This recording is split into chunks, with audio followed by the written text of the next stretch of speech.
welcome to the Indie Brew Show, where we spill the tea on indie games. My name is Beck. And I'm Ant, and today we have a stacked lineup of indie goodness, including great Steam sales and new games to keep on your radar.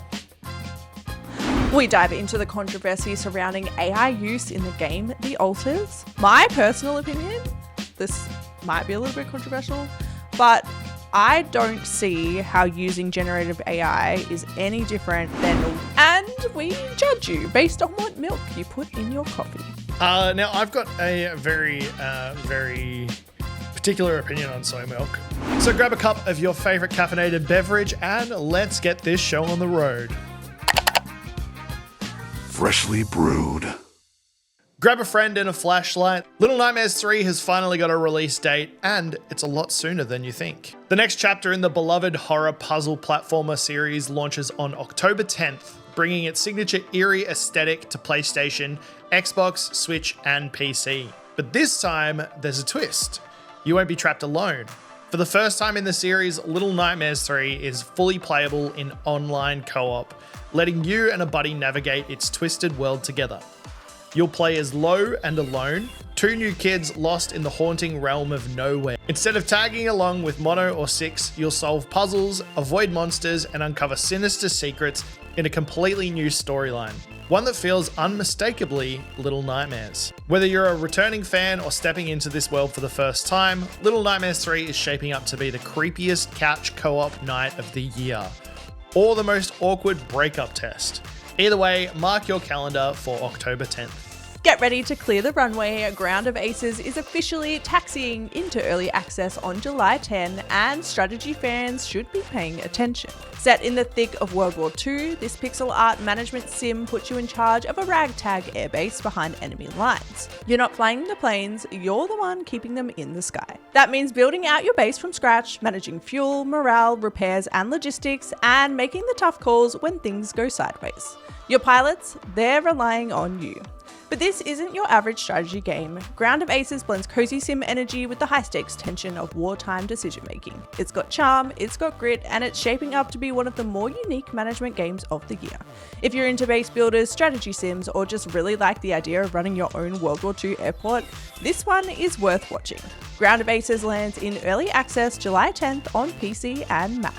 If you loved the charming action platformer The Plucky Squire, you're in for a treat. Developer All Possible Futures just dropped a fresh update that cranks up the difficulty, introducing a brand new challenge mode designed to test even the most skilled players. This free update isn't just about making the game harder, it adds remixed levels packed with tougher enemies, clever traps, and unexpected twists. If you breeze through the main story, this mode will demand you rethink your strategy and reflexes. Beyond the challenge mode, the update brings two new difficulty settings so you can tailor the experience to your perfect level of chaos. Plus, they've added fast-forward options for dialogue sequences, making it easier to jump back in without losing momentum. If you've been waiting for a reason to dive back in or want to push your skills to the limit, this update delivers. No capes required. The Plucky Squire's challenge mode is available now as a free update on PC and consoles. If you've been happily lost in the charming world of Critter Cove, there's more magic coming your way. The latest update, Enchanted Islands, has just dropped, bringing fresh land to explore and plenty of critters to befriend. The expansion adds several new islands full of secrets, quests, and unique creatures. Whether you're fishing, crafting, or simply soaking up the peaceful island vibes, the update deepens the game's cozy life simulation with new ways to interact and grow your critter collection. If you're a fan of gentle gameplay with an emphasis on nature and community, this update is a perfect reason to jump back in or start fresh. The relaxing soundtrack, charming art style, and friendly NPCs remain the heart of Critter Cove, making it a perfect summer getaway in game form. Explore, expand, and embrace your inner islander. Critter Cove's Enchanted Islands update is live now on Steam. Survival in the Skies just got a whole lot trickier. Aloft, the floating island survival game has just released the Puzzles and Pyrologics update, injecting fresh challenge and brain-bending mechanics into its airy world. This patch introduces a new layer of gameplay with complex puzzles and fire-based logic challenges, requiring players to rethink how they interact with the environment. Beyond gathering and building, you'll now need to master intricate mechanisms to progress. The update also refines existing systems, smoothing out bugs, and improving performance to ensure your floating adventures are as seamless as possible. Fans praise the game's peaceful but engaging atmosphere, and this new content pushes the survival and puzzle elements further without losing that vibe. Whether you're a puzzle junkie or a fan of survival sims, this latest update adds thoughtful new mechanics that make every flight feel fresh and rewarding. Take to the skies and test your wits. The Puzzles and Pyrologics update is available now. Prepare to don your crown and crack the whip. The King is Watching is officially launching this July. This roguelite kingdom builder tasks you with managing a fragile realm under constant threat. You'll juggle resource gathering, build defenses, and keep an eye on your citizens, all while the King watches your every move. This game combines tense strategy with dark humour and a touch of pixel art charm. Every decision counts, as your kingdom's survival depends on how well you balance growth with defense. With procedurally generated events and permadeath, no two playthroughs are the same. If you love tight management games with high stakes and a wicked sense of humour, The King is Watching should be on your radar. Mark your calendars, the crown awaits. The King is Watching is dropping July 21st. All aboard for Super Loco World, the cozy train automation game arriving this July. If you love building and optimizing production lines, this is your ticket. Players will lay down tracks, manage train traffic, and deliver goods across vibrant towns, all while watching their rail network grow into a bustling success. This game's adorable pixel art and smooth controls make it a relaxing yet satisfying experience for automation fans and casual players alike. Whether you're tweaking routes or expanding your train empire, Super Loco World balances challenge and charm effortlessly. You can hop aboard from July 14th. Big news for strategy fans. The beloved Heroes of Might series is making a comeback with Olden Era, and it's a true collaboration between indie passion and AAA power. Indie studio Hooded Horse, known for their finely crafted RPGs and thoughtful design, is leading their development, but they're teaming up with Ubisoft, the giant publisher behind some of gaming's biggest hits, and Unfrozen, bringing technical expertise to the table. This blend of indie creativity and AAA resources promises a fresh take on the classic turn-based strategy formula. Expect 6 unique factions, deep RPG elements, sprawling maps, and polished tactical gameplay that stays true to what fans love, but with modern updates. Both single-player and multiplayer modes will be available, catering to solo strategists and competitive friends alike. Set to release in 2025, Heroes of Might and Magic Olden Era is shaping up to be a standout example of what can happen when passionate indie studios collaborate with AAA powerhouses. For longtime fans and newcomers hungry for a strategic adventure with heart and polish, this is one to watch. The Alters, the stylish sci-fi game from 11-Bit Studios, recently found itself at the center of a heated debate after fans discovered the use of generative AI tools in localization and background art, details that weren't initially disclosed. The backlash was swift. Players expressed disappointment and concern over the lack of upfront transparency, sparking conversations about the role of AI in creative industries and the ethics around using it. In response, 11-Bit Studios released a detailed statement acknowledging the oversight. They admitted they should have been more open about the involvement of AI in parts of the game's production processes. The developers emphasized that AI was used as a tool to assist, not replace, the creative team, aiming to improve efficiency while maintaining quality. Crucially, 11-Bit Studios pledged to communicate more clearly with their community going forward, promising full transparency about AI's role in their projects. They expressed gratitude for the feedback and reaffirmed their commitment to respecting players' trust. This situation highlights the complex balance developers face as AI becomes an increasingly common part of game development. While tools like generative AI can speed up workflows, fans and creators alike are demanding honesty and ethical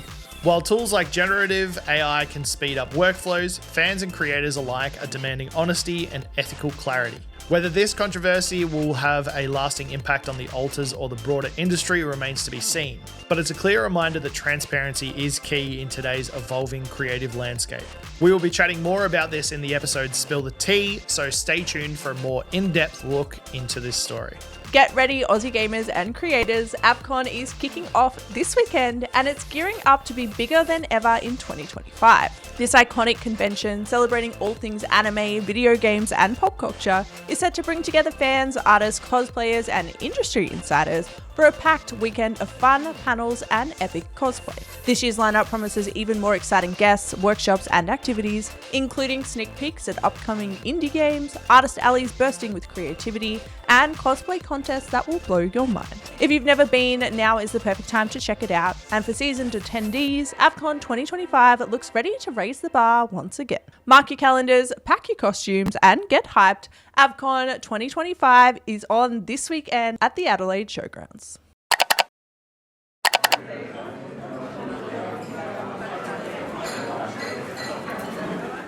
Are you looking for something new to pick up this week? Well, we've got you covered. Here's what's on the menu. Every Day We Fight is what happens when tactical turn-based combat crashes headfirst into a looping sci-fi story. You play as everyday civilians caught in a time loop, fighting back against an alien invasion. Each loop resets the day, but your decisions, upgrades, and squad management carry forward. If Into the Breach had more real-time exploration and a grittier tone, you'd land somewhere near here. Releases July 10th.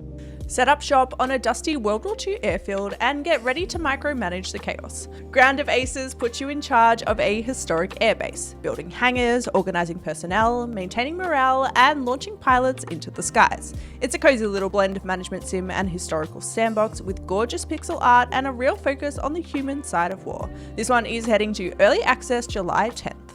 A multiplayer sandbox for builders, tinkerers, and absolute chaos gremlins. Bricadia is like a love letter to LEGO games, but with modern physics, an in-depth building toolkit, and the kind of ridiculous community-driven creativity that leads to flying toilets and racetracks in the sky. Build solo or with friends, then watch your server descend into beautiful nonsense. This one's heading into early access on July 11th. This one is for the Tinkerers. Xenopurge is a tactical auto battler where you send out squads to battle alien threats in procedurally generated missions. There's a layer of roguelike strategy here too, balancing your loadout, adapting to mutations, and making tough calls under pressure. It's sleek, smart, and perfect for fans of squad-based sci-fi. This one is releasing July 11th. Block Factory is part chill builder, part creative puzzle. You'll design production lines to turn simple cubes into intricate, adorable figurines, like a toy workshop powered by logic circuits. It's cute, surprisingly deep, and one of those games where you blink and suddenly it's 2 a.m. For fans of shapes, Satisfactory, or just zoning out with a plan, this one is releasing July 11th. The Neighborhood Kids are back and they've never looked better. Backyard Baseball 01 is a remastered throwback to the days of Pablo Sanchez domination and trash-talking T-ball legends. Updated for modern systems with cross-platform play, it's aiming to deliver that same arcade joy while making it easier than ever to jump into a quick 9 innings. This one is releasing July 8th. It's a co-op FPS, but with mushrooms. Mycopunk throws you and your friends into a bio-infested wasteland where you'll shoot, loot, and laugh your way through hordes of mutant fungi. Expect punk rock vibes, slimy humor, and fast-paced gameplay with a healthy dose of weird. It's giving Deep Rock meets Borderlands, but with spores. Releases July 10th. In Bakery Simulator, you'll bake, build, and grow your dream bakery cafe. Design your ideal space, collect delicious baked goods, and serve customers. This one has the ability to play co-op so you and your friends can start the bakery you have always dreamed of. Heading our way July 8th. Everdeep Aurora is a 2D adventure where an ongoing apocalyptic meteor shower has forced the world's population to settle underground. You'll play as Shell, a feline child who awakens to find her mother missing. You'll drill down further and further underground and discover the Everdeep in search of your mother. This one's coming out July 11th. Bargain Brews! The Steam Summer Sale is on at the moment, which means we are absolutely flooded with bargain brews this week. In fact, we made an entire other video with another 10 picks, so go and check that out. It's on YouTube now. And these are all different to the 10 in the other video, so you're getting double bang for your buck, this bargain brews, if you go and watch the other one. So we're going to kick this off with Animal Well, which is a very highly rated game. This one comes in at 25% off. And we do have the cult classic Papers, Please coming in at 50% off during this sale.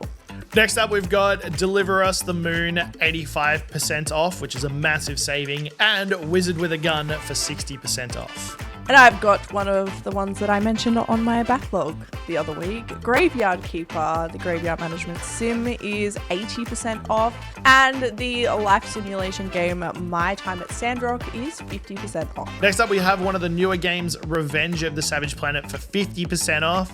And one of my backlog picks from a little while ago, Outer Wilds, is 40% off.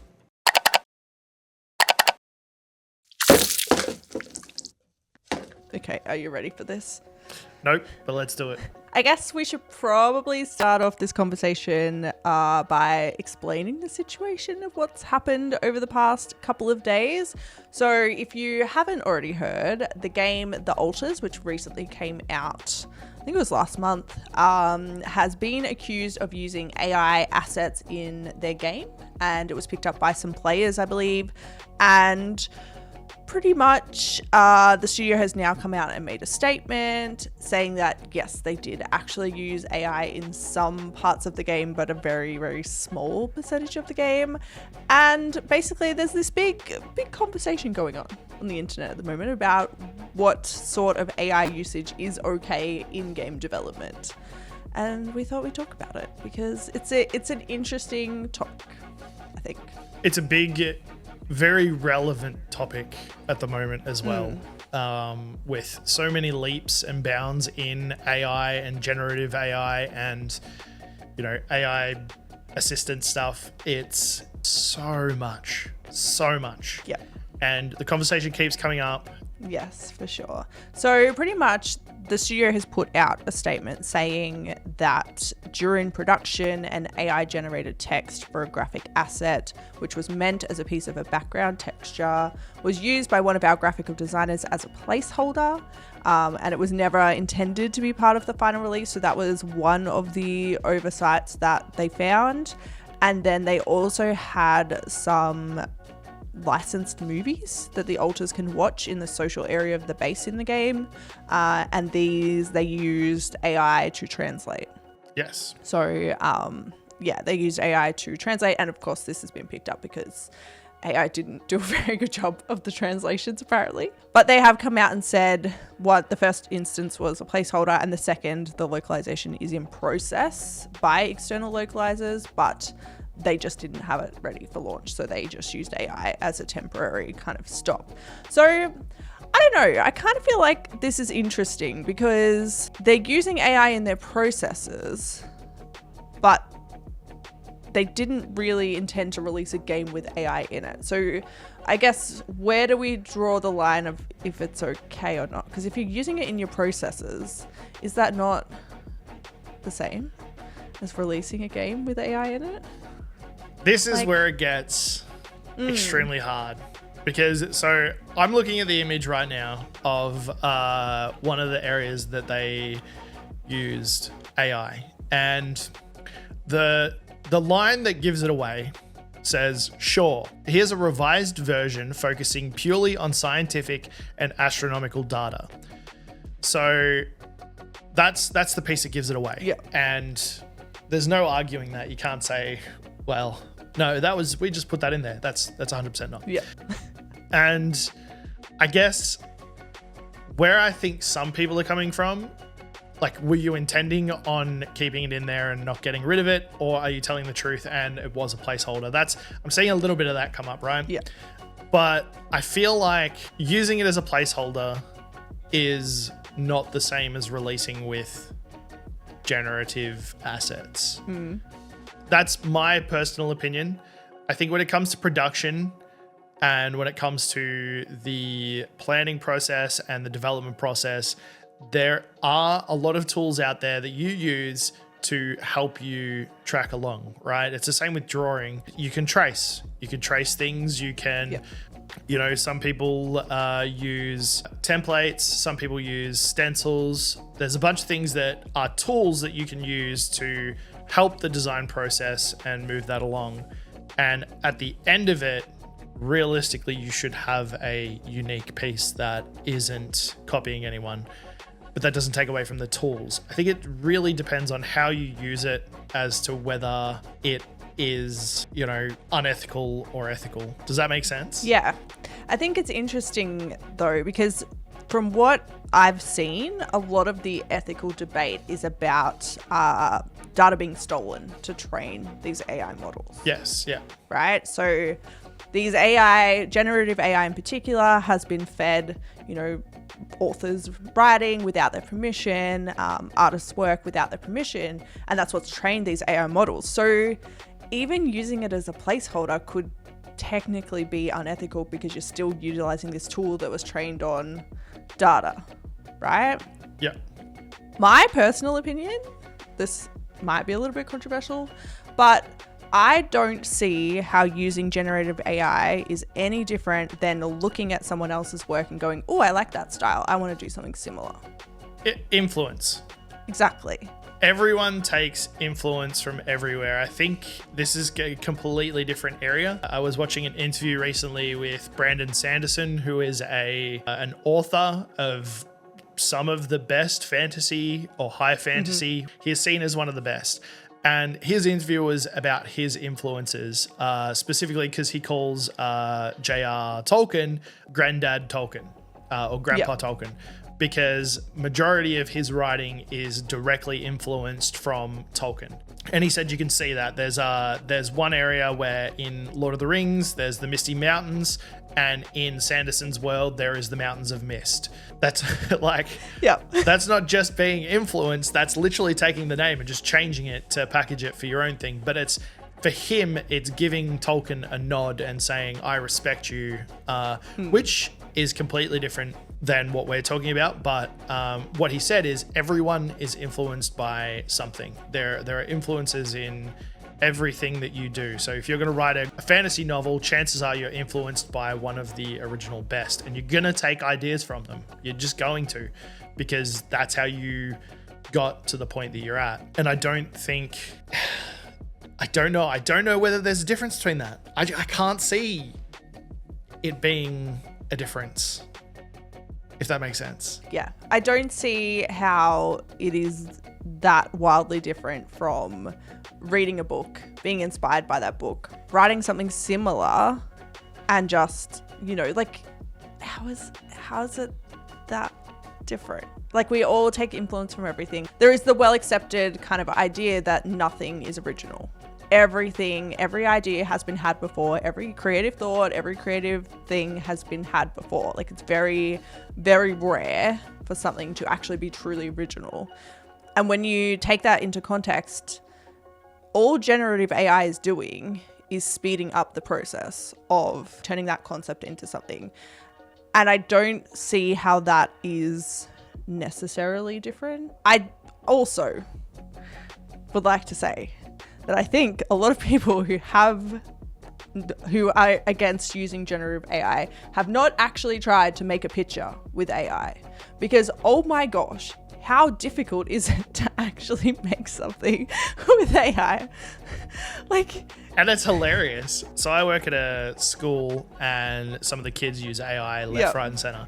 And you can tell because they upload a picture. We did a cooking thing, and it was based around foreign dishes. And one of the kids wanted to find a picture of this specific festival somewhere. I can't remember where it was, but it was about fish and chips. So he wrote into generative AI a fish and chip festival, and it came up with a festival where there were fish in suits eating chips. And he stuck that on his work because he wasn't even looking. It's terrible. It's so hard to get exactly what you want. So I was looking before about around this issue, and I found some quotes from the Larian Studios founder, Sven Vink. And he was talking about how it's used as a tool, like Larian uses AI as a tool. And he was saying that in the past, we'd write out a situation, we talk about it, and then we're going to get really excited and potentially go off script, right? Mm-hmm. Which is, we all know how that happens. You start talking about something, and next thing you know, you're 15 degrees away, and you're like, what were we talking about to begin with? And so what they do is they use generative AI to fine line the process. So they come up with the exact situation.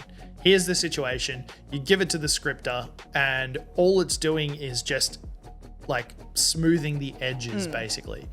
So the only thing that was generated was the environment that they used to sort of plan in this situation, and that's during what they call white boxing, and then it's never going past that point.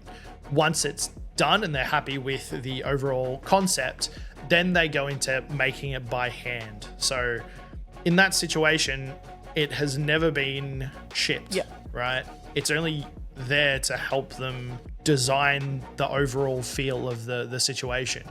To me, that's just a tool. It's like using a spirit level to make sure that something's flat, or using some sort of computer program to make sure that something's gonna work. Like, it's so hard to explain. Things like spell check. Yes, yeah. Do you know what is one of the most commonly used generative AI that I don't think people even realize? What? Captions. Captions. Yeah, oh yeah. Your auto captions on TikTok, on CapCut, on whatever program you're using to generate auto captions, they are AI generated. That's what they're using. There's not some guy sitting there watching your TikTok video and pouring out like an AI, like a transcript. Like that's generative AI, and it's already so heavily integrated into our systems. And I think you're spot on though. When it's used as a tool to enhance the creative process, I don't have an issue with it. I think if you were shipping a game that was purely made from AI assets, you somehow learnt the magic language of generative AI and you were able to generate something that didn't look like absolute slop, because most of the time it does not turn out how you plan.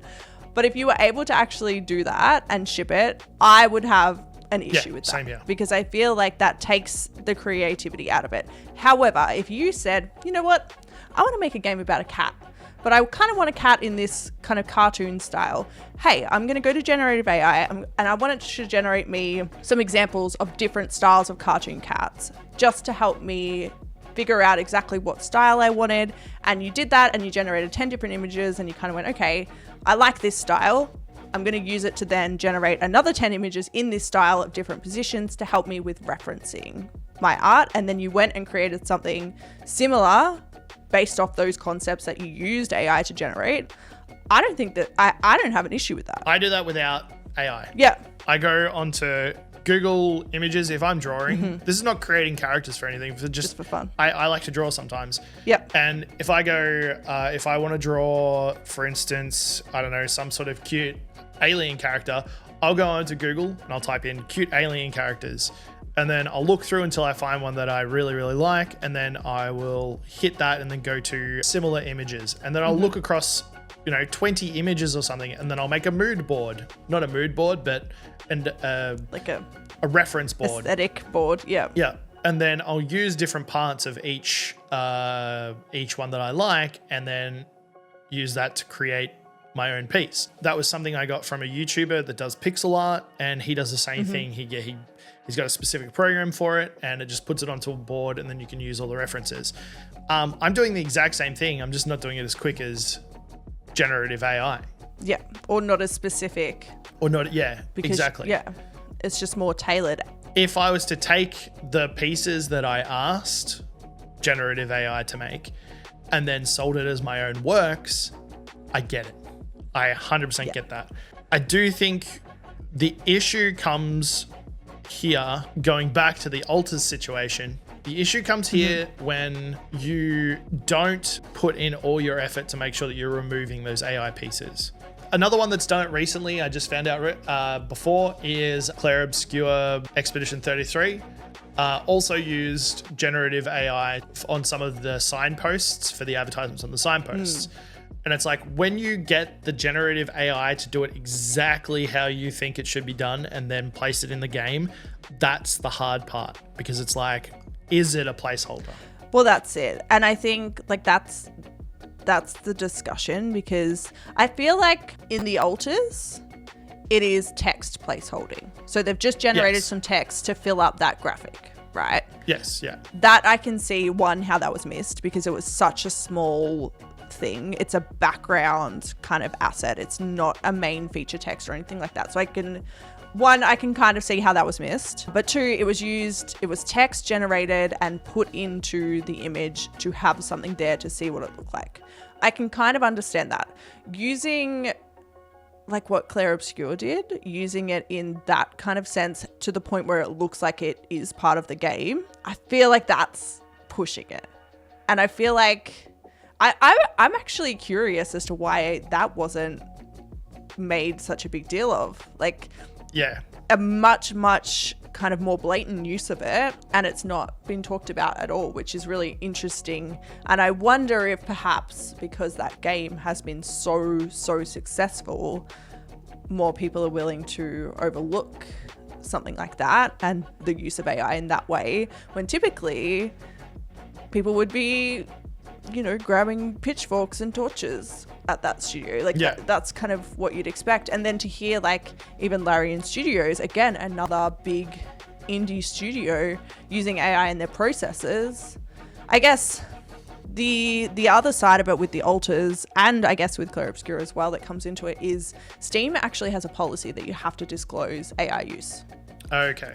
In your game. So if you use AI, you have to tick a box on Steam and you have to say, we've used AI. There's AI assets in this game, which is great because it does kind of give you the knowledge that this game has used AI. How it's used, I don't think it has to specify. Like, I don't think they have to say, we used it in this one asset. But I feel like with the alters, they knew that they shipped the game with that AI stuff. Yeah, with the AI localization. The other thing I can forgive because it was such a small thing, I understand how that could get missed.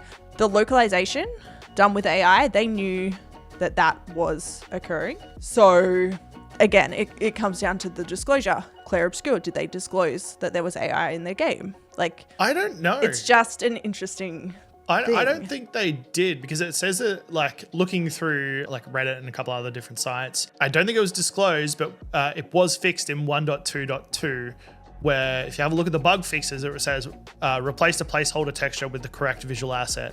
Still didn't say AI placeholder. Not that I know if they need to or not. I don't know whether it was ever disclosed. I think Steam's policy, you do, even if it's a small use of it. But then that begs the question of, does Larian Studios need to disclose that they've used AI in their processes? Or is it specifically for AI assets in the final game? I'd say if it's AI assets. So if you look at the interview with Larian, they mention that they use it as part of their processes. Never has an asset ever made it into the game. Larian also experimented with something Vink calls narrative validation. So essentially it's an automated AI-assisted system that tells a writer whether something that they've changed has created an inaccuracy or incongruity somewhere else. So basically like a continuity bot. It's like, I've changed the way that this person has done this. Look at all the different branching tree lines. Oh, but that's going to mess up this tree line.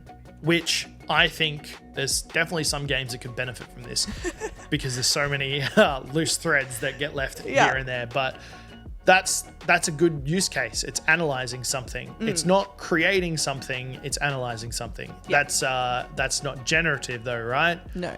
That's AI assisted systems. When it comes to the generative stuff that Larian uses, it's like going, okay, Beck, we want to do a new bargain brew situation where we fly in on horses and land and say bargain brews. All right, do we want to test that out in the paddock with motorbikes first just to see if we can do it? Yes, let's do that. That clip of us doing it on motorbikes is never ever going to make it into the show. It's just testing if it's reasonable or not. Does that make sense? Yes. That was a very bad that clip of example. motorbikes will never exist. Full stop. Let alone make it into the show. You're basically making a testing room, testing something in it, an idea, a concept, and then going, okay, that is within the scope. Let's try that properly now. Yeah. And again, I feel like that sort of use is similar to how we would use like spell check. Yes. Yeah. It's similar to how we would use I don't know, like Grammarly. I know there's been a lot of controversy about Grammarly and some university assignments being flagged for AI use when it's only been used to help kind of even, like sometimes it's even just pointing out like, hey, there's a mistake here. It's not even fixing anything for you. It's just like, hey, there's a mistake here. So it's like, it's a tool, right? That case, it's a tool. It's a tool, not the creative process. Yeah. And I think like, I mean, even things like Google Maps, that uses AI to find you the right route. I wonder how Melways feels about Google. Who? Yeah, I don't know. AI is hard. We're in a very gray area here where the use cases, we've got to move as slow as our slowest person, right? And unfortunately, there are some people out there that are making games with AI, generative AI. And there are people out there that are making videos with generative AI. There's a bunch on YouTube at the moment of complete generative AI sites, fully automated, where the person who's creating the content, well, the person who has started the channel doesn't do anything. They say, start me a channel. These are the topics that I want you to do moving forward. And that's it. That's all they do. And then it just gets auto-uploaded each day. I'm watching a guy on TikTok do it at the moment, and he's getting over 30K views on his first couple of videos, and he hasn't done anything. Nothing at all. I think that's an issue. But I think using it as a tool, the same way you'd use, Grammarly, spell check, Photoshop's background remover, things like that, that makes sense. I was speaking to my husband about this the other night after all of this has come out, and he is a photographer.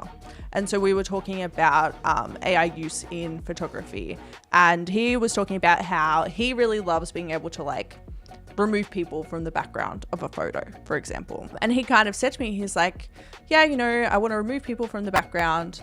It's so quick to do it now. Like it's so easy and quick to remove people. But he said to me, he's like, I would have removed them anyway.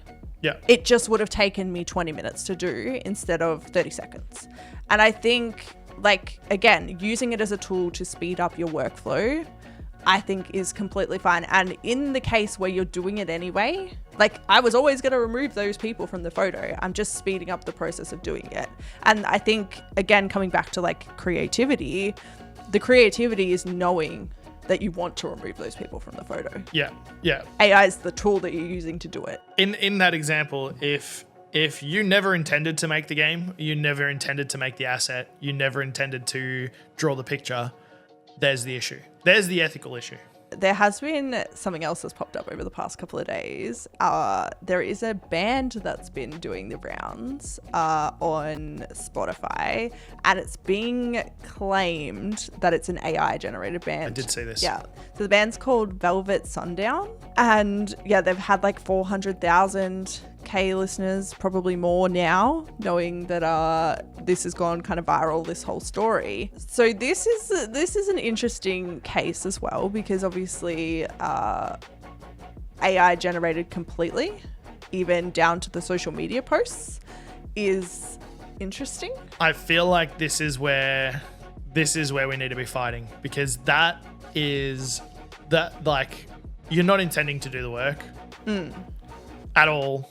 Like you're not intending to learn how to play an instrument. Like you're literally just going, I'm gonna use this to do every aspect of this trade. I think it's interesting though, right? Because again, coming back to if you've ever tried to get AI to do anything for you. Yes. I actually think it's kind of impressive. Because they've had like 2 albums released over 2 months with X amount of songs on them, right? So that's a lot of generating. Yeah. Plus, it's consistent. Like each song isn't completely different. Like it's got a consistent style, a consistent theme. Like it's pretty impressive. If it's AI generated, I'm actually impressed. Because I feel like that is kind of going to the next degree, and it's showing the true capabilities of AI. And I feel like you would have to have a creative direction. Yes. To be able to get AI to do that too. Unless you've you've taken a really nice machine learning AI, programmed the heck out of it, and then fed it thousands of songs, which I think still takes away from it. I think, to be honest, I feel like this really does bring into question the fact that you have to do like an FBI level investigation to find out whether or not something is AI generated. That's an issue. Yes, yeah. What we really need to be fighting is misinformation when it comes to AI. Because I've seen, like, I know my dad's rang me up and gone, you know, oh, did you see, you know, such and such celebrity passed away? And it's like a full news report of the celebrity passing away. I'm like, wait, what? So I searched it up and the celebrity says, I'm not dead. But there's a full news report on it.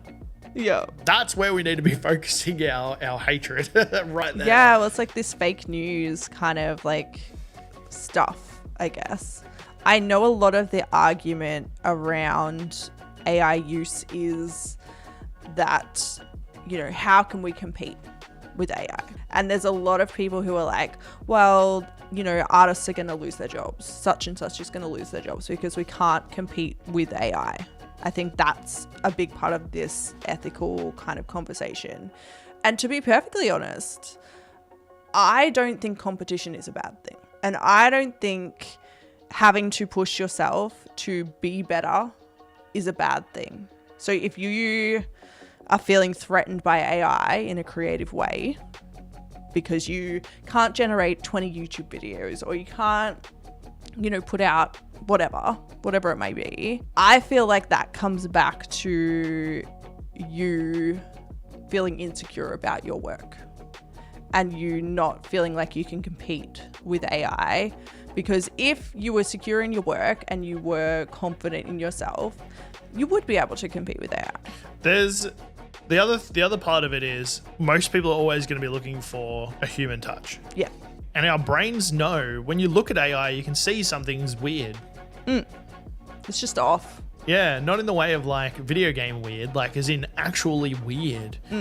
And when it comes to a game, I'm always going to want a game that has got a human touch to it. I'm always going to want that storyline that really hits me in the feels. And I just don't think, I think AI is still just too clunky to get that. Yeah. It's not human. It doesn't have that emotional feel or the connection. Yes, yeah.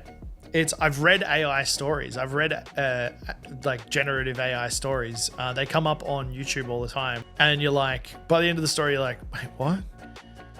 None of that made any sense. And I really don't care anymore. So I'm just going to, you know, click off. It's still missing that human feel. So if you're making a video game and you're making a story-based video game, just keep doing you. Yeah. It's going to show. We're moving to more deep content, more relaxed, personable content. And I think people are always going to want to look for that. Yeah. Always. Yeah. I watch these stupid videos on TikTok that I get stuck into far too long. And it's like a day in the life of Tutankhamun.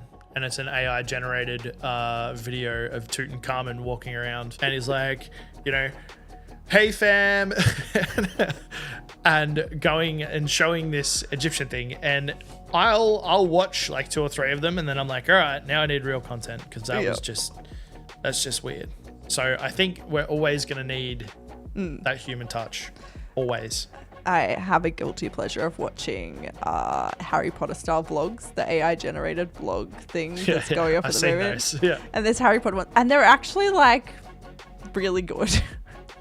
Like you can tell they're AI because there's something unnatural about them. Well, like these ones, like they're so blatantly AI that like Ron's face will change in between 2 different shots, or like it'll have like Malfoy in it, and he'll like completely change like his whole thing. So like it's blatantly AI, and you know it's AI, but it's almost like reality TV.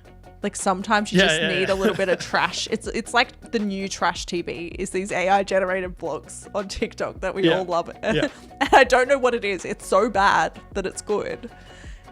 And it's like a guilty pleasure. It's the same as reality TV. Most of it is absolute trash. And we know that they're scripted, right? You know that reality TV is scripted, and yet you still watch it and you still get emotionally invested in all of the people, even though you know the drama is fabricated or edited or scripted. And it's exactly the same. You can't change my mind. No, I agree. Hey, wouldn't surprise me if that was written by AI as well sometimes. Honestly. I think getting back to the crux of this conversation. Yes, the alters and video gaming. I think a significant amount of game developers are using AI in their creative process at some point. Whether it is for reference, whether it is just for brainstorming. I know I use ChatGPT a lot for brainstorming. That kind of thing, like Larian seems to be doing kind of along those sorts of lines.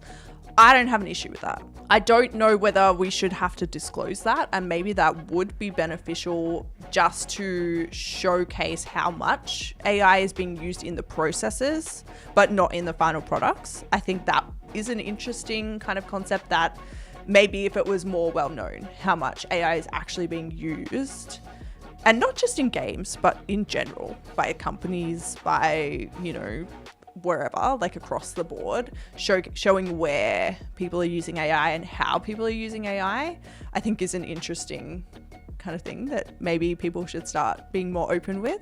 But I don't have an issue with that. A game made entirely out of AI, from conception to design to code to everything,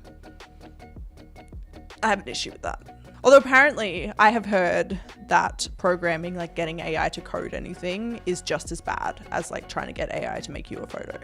Like it's just crap. You've basically got to program and code enough to get it to program and code for you. So you're doing the full job anyway. Yeah. In terms of the alters, I feel like they probably should have disclosed the localization. Especially because it's something so small. I also feel like it is quite likely that they never intended to get it redone and relocalized, but have now, since it's been picked up, gone, oh, okay, let's quickly get someone to do. Like, yeah. I'm not saying they have, but it would not surprise me if that was what's happened. The same as Expedition 33. Like, I feel like it was there, and they're like, yeah, and then someone's picked up on it and gone, we always planned on. We always planned on changing that. Thanks for reminding us. Yeah, I feel like it might be one of those kind of situations. And in that case, like, it's a bit dodgy to not disclose it. But generally speaking, I don't think it's like a deal breaker. I don't think you have to feel bad about playing the alters or playing Claire Expeditions or like whatever. That is not what it's called. It's Claire Obscure Expeditions. I just combined it in my brain. But I don't think you have to feel guilty about playing those games. I'm in the same vein as you. I think the alters, indie studio, probably a little bit pressured to get that release date happening, has potentially overlooked it. Yeah. I still want to play it because it looks fantastic. Claire Obscure, I'm playing the heck out of that game. I don't care. I don't care. I'm so keen to play it. Yeah. I just need to. School holidays coming up, so I'm planning on playing a fair bit of games over the school holidays. I'm keen to play it. It looks amazing. Like you said, I think if a game was purely made via AI, I don't know whether I'd pick it up. I don't think I would. Yeah. This one's a hard one. It is. This one's a hard spill the tea. They're my thoughts anyway. I've spilt my thoughts. I've spilt the tea. Same. And please don't come at me. We do want to know what you think, though. This is an interesting conversation, and it affects a lot of us, in multiple different ways, in multiple facets of life. So let us know what you think. Do you think any AI use is okay? Do you think it's okay in some situations in the process, but not in the final product? Let us know what you think in the comments below. We're keen to hear what other people think too.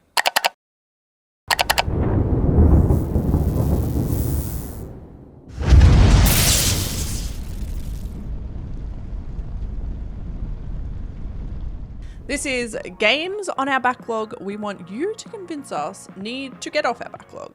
Do you want to go first? I can go first. So this is one that I have played a little bit of, but I left it, and I don't know why, because I absolutely loved it. That is the Sexy Brutale. So basically, you've got this this character. I can't remember his name, but he is at a hotel and he is stuck in a bit of a time loop where there's a bunch of murders going on. And the whole premise of the game is similar to Majora's Mask. You're using this time loop to solve what's happening within the hotel. It's got really, really cool game mechanics. It's really cool art style, fantastic soundtrack, and really, really well done story as well. It's hooked me within the first hour, but then I never went back, and I don't know why. It's something I really, really want to finish, and I really want to see through and see what actually happens to the story. I just haven't. So convince me. Why should I finish the Sexy Brutale?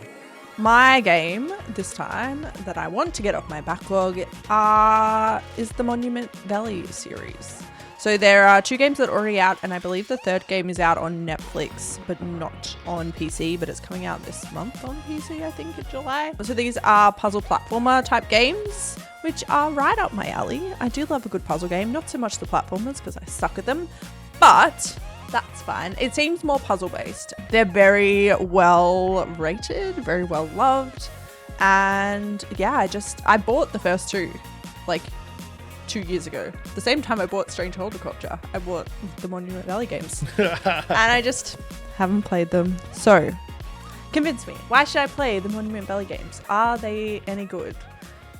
Yes, let me know.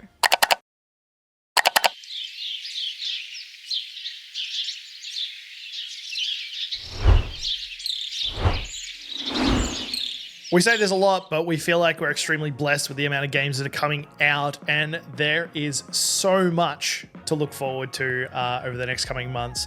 And we've got 2 lined up for you guys that look like they're going to be fantastic games. So these are ones to watch. My one to watch this week is a Aussie-made game called The Drifter. Now, I played the demo during Next Fest, and honestly, I couldn't get enough. This game looked absolutely fantastic. It's an adventure thriller where you awaken after being murdered, alive again, but seconds before your death. Somehow you escape and attempt to untangle this mad conspiracy that has connections with a shadowy corporation and the 1,000-year obsession of a madman. Like I said, I played the demo. It's an Aussie-made game, which gives it bonus points, and the Aussie voice acting sounds fantastic. It's so well done, and it reminds me of the way small country town blokes speak, so it really hits a nostalgic nerve for me. I think this game is going to be absolutely fantastic. It already feels like it's got a fantastic storyline and some amazing heart-stopping moments, so definitely one to keep an eye out on. It is planned to be released July 17th, so not long now, a couple of weeks, and we'll have this game in. So keep your eyes peeled for The Drifter. If you are a fan of games like Spiritfarer, my one to watch will be right up your alley. So I am talking about Hotel Galactic this week, which is a cozy management game where you basically transform this rundown hotel into a thriving tourist destination.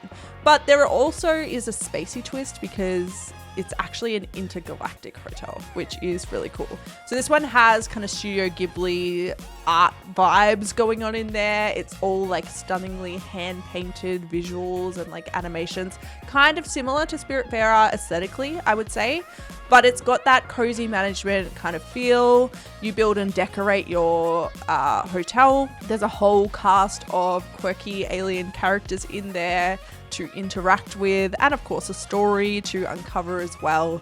But yeah, it just looks like a really, really good management pick. It's stunning. I already know the soundtrack for this game is going to be fantastic. Like looking at it, I already know it's going to have like heartfelt moments. It's going to have a really, really beautiful story, a really incredible soundtrack. And I'm really looking forward to this one. This one is coming to early access July 24th, and it is absolutely one to watch. This looks stunning. It looks so good. So good. Holy crap. I saw your face like out the corner of my eye, like in the little video feed, and you're like, your mouth was just like hanging open. And I'm like, oh, he's looking at the Steam page. It honestly looks fantastic. It does have a demo out, and the demo is actually a prologue too, so it doesn't spoil the story. So you can play that as well as the game.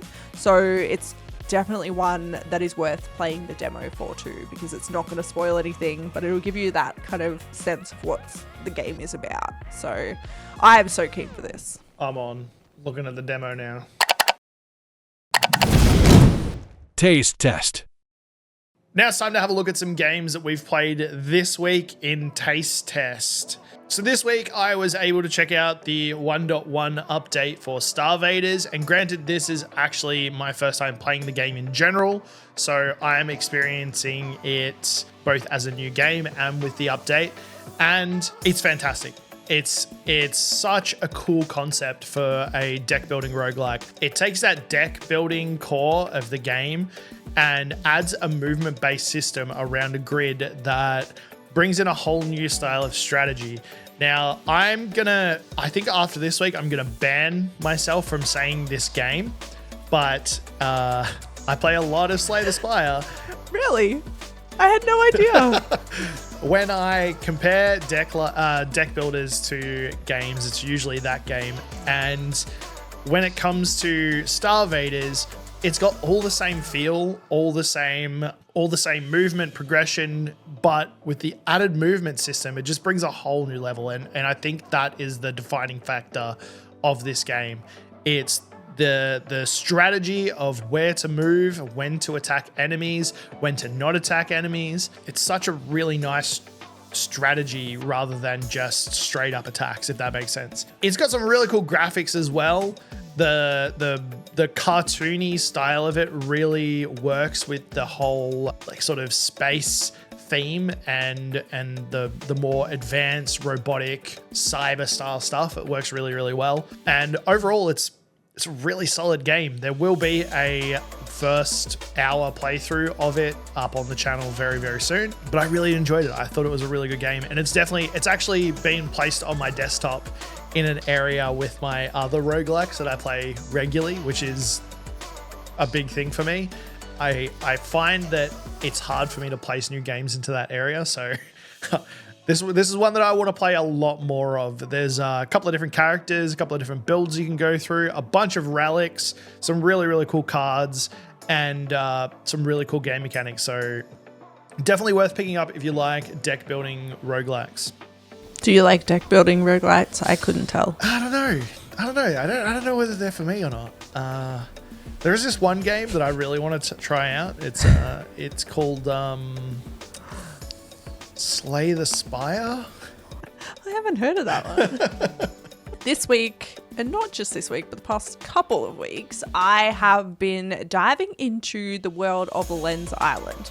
This one just had its 1.0 release a couple of weeks ago, and ever since it dropped, I have been hooked on this game. So it is an open world survival crafter. The 1.0 update added co-op, so you can play with up to 8 players on your map. And basically you just play as these people going around trying to uncover the mystery of these dungeons. And so you need to collect resources, you need to build and craft things, and then you need to unlock these dungeons and basically go in and clear the dungeons to unlock the loot at the end. It's a really interesting mix because it's got that open world survival crafter stuff in it. You need to eat, you need to have a house, you need to craft things, you need to upgrade weapons, all of those kind of typical survival crafter elements, but it combines them with the dungeon crawling, which I really, really enjoyed. So you have these big dungeons, you go in, you activate them, and you have to clear them. In the dungeons themselves, there are actually these zones and they lock you in. So you can't get out once you go in unless you defeat all the enemies. So it really does have this kind of really cool action element, and it's very satisfying taking down the bosses in the dungeons when you do. It's probably up there with my favorite survival crafter. I think it's a good mix of games like Valheim, Raft. There's a lot of sailing in it, so you sail between all the different islands in the world. So it's kind of got Raft-ish elements. It's kind of got the Valheim elements with the different resource tiers and that kind of thing. But then it's combined with dungeon crawling, which is really, really fun. We will have a video coming up soon with some tips and tricks if you're looking to get started in the game, so keep an eye out for that one. But highly, highly, highly recommend dipping your toe into Lens Island. It will not disappoint.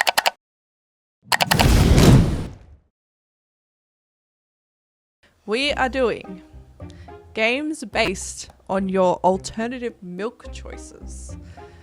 This is going to be interesting. But we had someone comment saying, what would we recommend for them if they had a cappuccino with oat milk? And we just thought, you know what, let's take things to the next level. So this is the result of that. We're going to kick things off with probably one of the most common alternative choices, and that is soy milk. Now, I've got a very particular opinion on soy milk. And I believe that soy milk is for people who drink something that definitely tastes weird and off, but they are going to die on the hill that it tastes good. And I feel like that game is Power World. Yep. Yeah. It's like I played it. It wasn't that bad. It wasn't that good either, but people will die on the hill that that's the Pokemon killer. It's so amazing. It's fantastic. There's no other game like it. It's all right.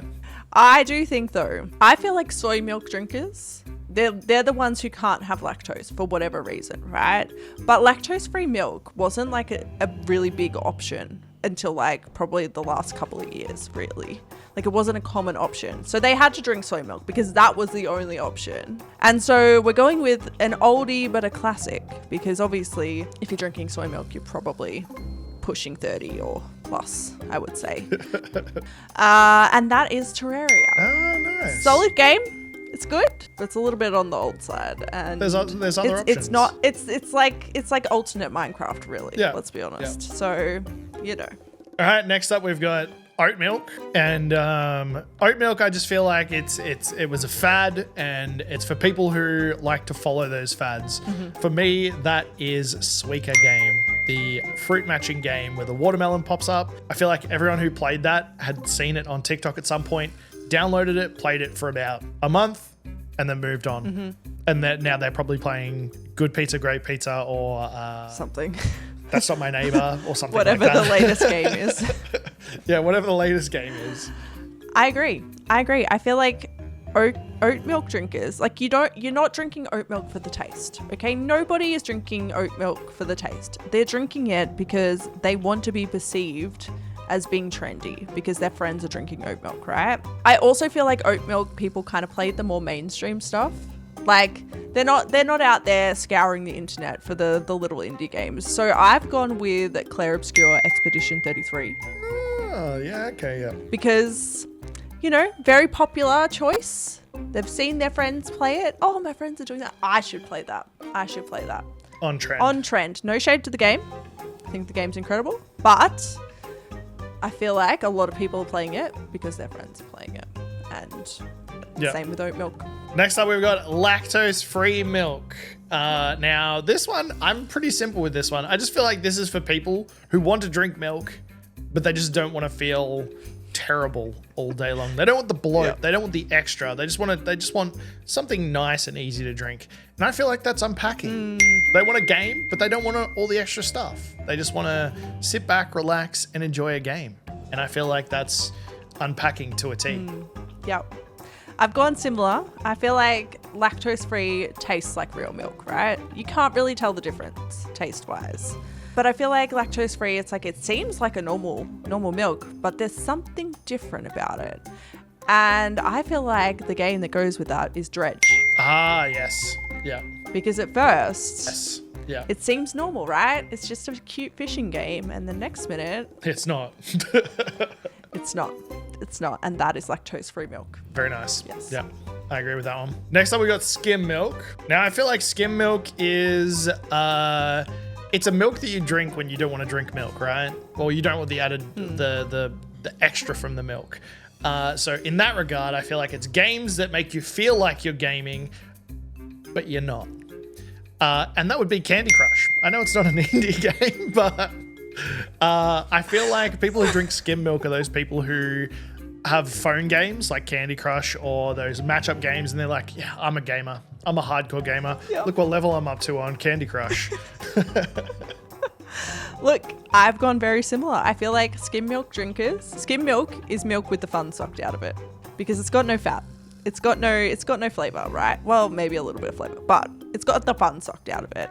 And I feel like that in game form, I'm right with you. I feel like it's mobile games, but specifically, it's mobile games with those annoying ads that pop up every 30 seconds. Every time you finish a level, when the mobile ad pops up and you have to wait 10 seconds and then click the X and it never clicks and you always open up into the tab of whatever it's advertising. It's usually Temu at the moment. But that's what I think skim milk is gaming with the fun sucked out of it. I like it. Next up, we got almond milk, and I feel like almond milk is just one of those milks that it's just for the hipsters. I don't think I know anyone who drinks almond milk, actually. But for this one, I'm going to go with a game that is big now, but the people who drink almond milk specifically talk about the old days. So we're talking Minecraft. When it first came out, back before it was cool, back when you didn't have all this extra content, back when it was indie. Yeah. That's what I perceive almond milk drinkers to play, and they haven't updated the game in 15 years. I don't drink almond milk, but I did play Minecraft when it was in alpha, so, you know. So did I, and I don't drink almond milks, but I'm not still playing it. It's the key difference. Exactly. Yeah. All right. Well, my choice for almond milk, I agree. I feel like almond milk drinkers are a little bit alternative, but not like too alternative, but they just like something that's like off the beaten track, kind of, you know, something just a little bit different. And I feel like that in game form is Keep Driving. It's kind of the early 2000s nostalgic driving simulation, narrative simulation game. It's very, very cool. It's very like old vibes. That is that in a nutshell. You're literally driving across the country on a road trip to go see a music festival.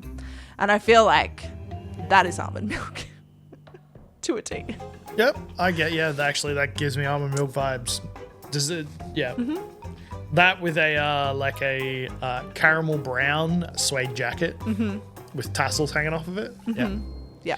Anyway, they're the coffee orders. That's all. No, the milk alternatives. I mean, they're the milk alternatives. Let us know what you think of our choices, and let us know what you think as well. What do you think an almond milk drinker would drink? Yeah, it's probably a bad idea, but let's open up the floodgates. We are going to wrap up the show there. Thank you so much for hanging out with us. We have had some really in-depth kind of chats during this show, some kind of controversial things. But it's been really fun chatting, and I hope you've enjoyed the conversations too. It's been a big show. We've talked about a lot of stuff and some very controversial stuff as well, which is cool. It's cool to talk about these sorts of things and get other people's opinions on them. But yeah, if you want to check out more indie game content, there is plenty on the channel. There is a massive backlog with new stuff coming out each week. There are plenty of amazing shorts as well, so do go and check them out. Make sure to leave us a comment below with your thoughts about the show and what we talked about. We'd love to hear all of your opinions. And until next time, stay caffeinated.